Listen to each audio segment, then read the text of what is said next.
Bonjour et bienvenue dans cette nouvelle vidéo. Aujourd'hui je vous parle du tome 5 de Harry Potter. Harry Potter et l'Ordre du Phénix.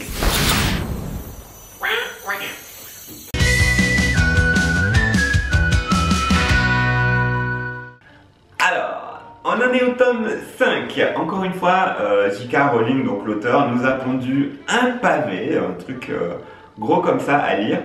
Alors ça se voit pas trop dans les éditions françaises parce que les éditions françaises ont triché. La police de caractère dans les premiers volumes est beaucoup plus grosse, ce qui fait que le nombre de pages a l'air similaire, mais en fait non, parce que dans les volumes anglais on s'en rend beaucoup mieux compte. Ils ont la même police de caractère du début à la fin plus ou moins, et du coup les premiers volumes sont tout petits comme ça, et ça grossit petit à petit. Le 4 déjà il est énorme. Et le 5 aussi, tout aussi énorme, dans un truc gros comme ça, écrit petit, donc faut s'accrocher. Mais comme la lecture est passionnante, on va pas s'en plaindre, on va dévorer ça. Donc voilà. Je dis passionnante, en fait c'est surtout le numéro 4. Le numéro 5, j'avoue, c'est celui que je préfère le moins, quoi. C'est pas... j'aime bien, parce que c'est Harry Potter, il y a l'univers, etc. Mais l'intrigue n'est pas ma préférée. Ça se passe beaucoup à l'extérieur de l'école des sorciers, du coup je trouve que c'est un peu moins intéressant, surtout au début. Le début est un peu long au démarrage parce que bon, on introduit l'Ordre du Phénix. Qu'est-ce que c'est l'Ordre du Phénix? C'est le groupe de personnes qui va lutter contre Voldemort en fait, qui a lutté contre Voldemort dans le passé.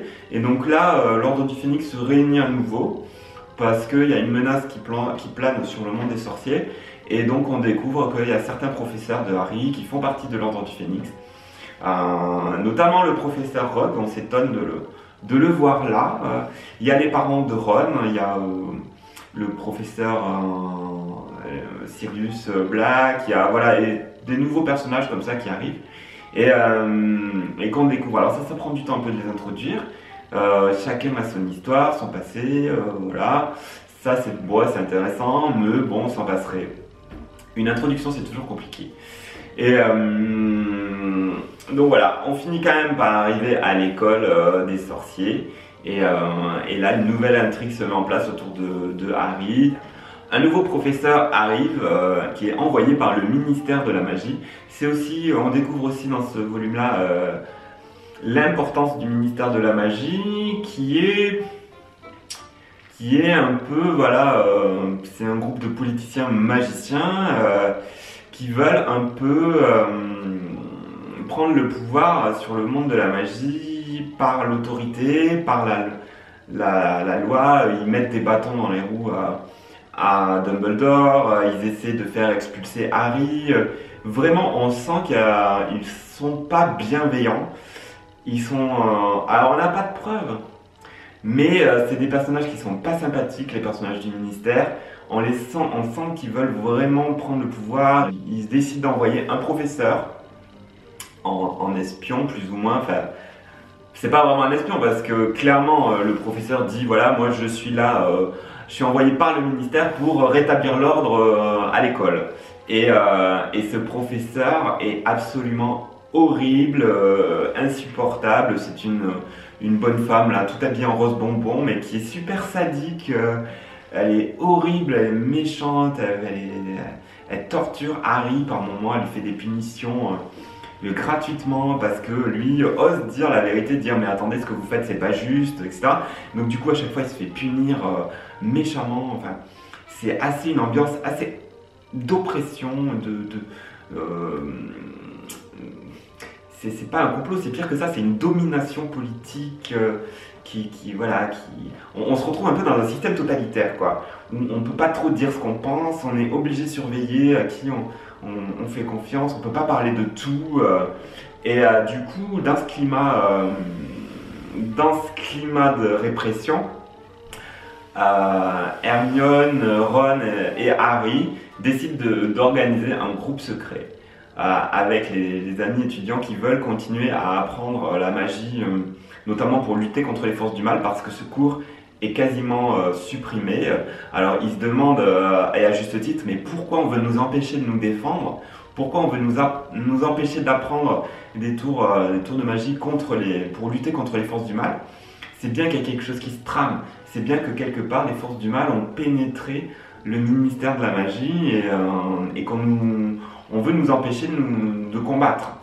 Donc du coup, les étudiants vont se réunir en secret pour apprendre à lutter contre les forces du mal. Et c'est Harry qui va être malgré lui élu par les élèves pour être le professeur de ce petit groupe, le leader de ce petit groupe d'étudiants rebelles. Et ça, c'est la partie qui est sympathique. Voilà, on va découvrir des pièces secrètes dans Poudlard, on va découvrir comme ça plein de petites choses qui ont fait, qui étaient dans le passé ou qui font partie de l'histoire de l'école. Et ça c'est intéressant. Cette partie-là, vraiment, à partir de la moitié du bouquin, ça devient vraiment sympa. Et le combat final, toujours en apothéose. Ça va se passer dans un lieu qu'on n'attend pas du tout. Ça vous aurez la surprise voilà, de découvrir dans quel lieu se passe le combat final. Et encore une fois, beaucoup d'émotions à la fin de ce volume-là. Voilà, des surprises, des rebondissements, des drames. Un épisode, voilà, encore une fois très adulte. On entre vraiment dans un univers plus noir et plus adulte. Je me répète un peu, mais c'est vrai. Donc voilà. Le film est aussi bien que le livre, hein. Franchement, moi je pense que de manière générale, je l'ai déjà dit dans les précédentes vidéos, mais les films sont très bien, les livres aussi. Les livres apportent beaucoup plus de détails et d'informations. Voilà, on peut se passer de les lire, mais c'est toujours pour les fans de Harry Potter, les livres sont quand même incontournables parce qu'il y a beaucoup plus l'univers est plus riche, il y a plus de personnages, pas forcément plus de personnages, mais en tout cas ils sont plus creusés. On en apprend beaucoup plus sur eux et voilà, il y a des pans entiers d'intrigue en plus, hein, comme l'histoire des elfes de maison avec Hermione, la révolution qu'elle mène pour libérer les elfes de maison qui progressent au fil des volumes. Voilà, ça c'est super intéressant pour les fans d'Hermione notamment. Après moi, bon, j'aime pas trop cette partie de l'histoire, mais j'avoue que oui, ça rajoute quelque chose, ça fait partie de l'univers, donc voilà. Et puis voilà, je crois qu'on a fait le tour.